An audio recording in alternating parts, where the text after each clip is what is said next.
ایک کفن چور کا عجیب واقعہ۔ ایک دفعہ حضرت علی رضی اللہ تعالیٰ عنہ رسول اللہ صلی اللہ علیہ وسلم کی خدمت میں پیش ہونے جا رہے تھے کہ راستے میں ان کی نظر حضرت علی رضی اللہ تعالیٰ عنہ کی نظر ایک شخص پر پڑی جو مسلسل روئے جا رہا تھا۔ حضرت علی شیر خدا نے اس بندے سے رونے کا سبب پوچھا تو اس نے بتایا کہ میں بہت ہی بڑا گناہ کر بیٹھا ہوں، مجھے اللہ تعالیٰ کے عذاب سے ڈر لگتا ہے، مجھے سمجھ نہیں آ رہی کہ میں کیا کروں، آپ حضور اکرم صلی اللہ علیہ وسلم کی خدمت میں میری معافی کی سفارش فرما دیں۔ حضرت علی شیر خدا رضی اللہ تعالیٰ عنہ اس شخص کو ساتھ لے کر حضور محمد صلی اللہ علیہ وسلم کی بارگاہ میں پیش ہوئے۔ جب حضرت علی رضی اللہ تعالیٰ عنہ حضور اقدس صلی اللہ علیہ وسلم کے سامنے گئے تو حضرت علی زار و قطار رو رہے تھے۔ حضور اکرم صلی اللہ علیہ وسلم نے دریافت فرمایا، اے علی آپ کیوں رو رہے ہو؟ حضرت علی شیر خدا رضی اللہ تعالیٰ عنہ نے فرمایا کہ اے اللہ کے نبی صلی اللہ علیہ وسلم میں آپ کے پاس آ ہی رہا تھا کہ راستے میں ایک شخص کو بہت ہی زیادہ روتا ہوئے دیکھا تو اس کی حالت دیکھ کر مجھے بھی رونا آ گیا۔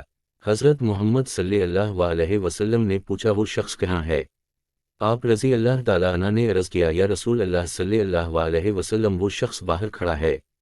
حضور اکرم صلی اللہ علیہ وسلم نے اس شخص کو اندر آنے کی اجازت دی تو وہ بندہ آپ صلی اللہ علیہ وسلم کے سامنے پیش ہو کر اتنا رویا کہ رسول اللہ صلی اللہ علیہ وسلم نے اس بندے سے پوچھا، اے نوجوان کیا ہوا ہے، تم اتنا کیوں رو رہے ہو؟ اس نے جواب دیا، یا رسول اللہ مجھ سے بہت ہی بڑا گناہ ہو گیا ہے۔ حضرت محمد صلی اللہ علیہ وسلم نے فرمایا، مجھے یہ بتاؤ کہ تیرا گناہ بڑا ہے کہ اللہ تعالیٰ کی رحمت بڑی ہے؟ اس بندے نے عرض کیا، رسول اللہ صلی اللہ علیہ وسلم میرا گناہ بڑا ہے۔ پھر آپ صلی اللہ علیہ وسلم نے فرمایا کہ تیرا گناہ بڑا ہے کہ خدا کی قدرت بڑی؟ اس نے عرض کیا، یا رسول اللہ صلی اللہ علیہ وسلم میرا گناہ بڑا ہے۔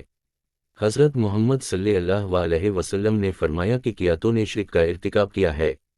بندے نے عرض کیا، یا رسول اللہ صلی اللہ علیہ وسلم میں نے شرک کا ارتکاب نہیں کیا۔ حضور اکرم صلی اللہ علیہ وسلم نے فرمایا کہ یا تو نے کسی بندے کو قتل کیا ہے؟ اس نے کہا کہ اے اللہ کے نبی میں نے کسی کو بھی قتل نہیں کیا۔ حضور اکرم صلی اللہ علیہ وسلم نے فرمایا کہ پھر تم نے کون سا ایسا گناہ کیا ہے جس کی وجہ سے تم اتنا زیادہ رو رہے ہو؟ پھر اس شخص نے اپنا سارا قصہ سنایا۔ اس نے کہا، یا رسول اللہ میں کئی سالوں سے کفن چوری کر رہا ہوں، میں مردوں کے کفن چوری کر کے ان کو فروخت کیا کرتا تھا، اس سے جو آمدنی ہوتی تھی اس سے اپنا پیٹ پالتا تھا۔ کہنے لگا کہ کچھ دن پہلے ایک لڑکی دفن کی گئی، میں نے اپنی عادت کے مطابق اس کا کفن اتارا اور وہاں سے جانے لگا تو مجھ پر شیطان غالب آ گیا، اس نے میری نیت بدل دی، میں نے اس لڑکی کے ساتھ زنا کیا۔ جب میں زنا کر کے اٹھنے لگا تو میں نے ایک آواز سنی کہ جیسے وہ لڑکی بول رہی ہے، اے بدبخت بندے، تو نے مجھے مردوں کے درمیان ننگا کیا، تو کل قیامت کے دن بدکاروں اور زانیوں میں تیرا شمار ہوگا، اللہ تجھے بھی سب کے سامنے ننگا کرے گا۔ وہ شخص کہنے لگا کہ اس لڑکی کی آواز کا مجھ پر ایسا اثر ہوا ہے کہ مجھے اب اپنے آپ پر اللہ تعالیٰ کا غضب محسوس ہوتا ہے، میں خدا کی پکڑ میں ہوں۔ جب رسول اللہ صلی اللہ علیہ وسلم نے اس شخص کا سارا قصہ سنا تو حضور اکرم صلی اللہ علیہ وسلم کی بھی آنکھیں نم ہو گئیں۔ حضور اکرم صلی اللہ علیہ وسلم نے فرمایا، تو نے واقعی بہت ہی بڑا گناہ کیا ہے۔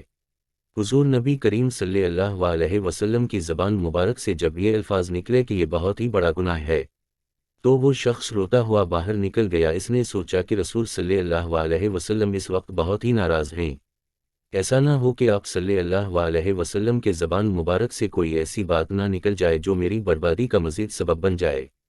وہاں سے نکل کر وہ شخص جنگل اور پہاڑوں کی طرف چلا گیا۔ وہ شخص کئی روز اللہ تعالیٰ کی عبادت میں مشغول رہا اور اللہ تعالیٰ سے رو رو کر اپنے گناہوں کی معافی مانگتا رہا۔ اس کو ہر وقت وہ آواز سنائی دیتی تھی، وہ ہر وقت اللہ تعالیٰ سے دعائیں مانگتا رہا۔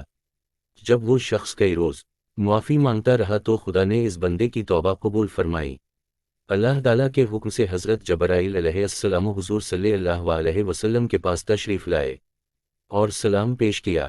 حضرت جبرائیل علیہ السلام نے فرمایا، اللہ کے رسول صلی اللہ علیہ وسلم، اللہ تعالیٰ نے فرمایا ہے کہ مخلوق کو پیدا کرنے والا، رزق دینے والا اور اپنی مخلوق کو معاف کرنے والا بھی میں ہی ہوں۔ تو حضرت جبرائیل علیہ السلام نے فرمایا کہ اللہ تعالیٰ نے فرمایا ہے کہ میں نے اس نوجوان کی توبہ قبول فرما لی ہے، میں نے اس کے سارے گناہوں کو معاف فرما دیا ہے۔ پھر اللہ کے رسول صلی اللہ علیہ وسلم نے ایک صحابی کو اس شخص کے پاس بھیجا کہ اس شخص کے پاس جا کر اس کو یہ خوشخبری سناؤ کہ اللہ تعالیٰ نے تیری توبہ قبول فرما لی ہے، اللہ تعالیٰ نے تیرے سب گناہوں کو معاف کر دیا ہے۔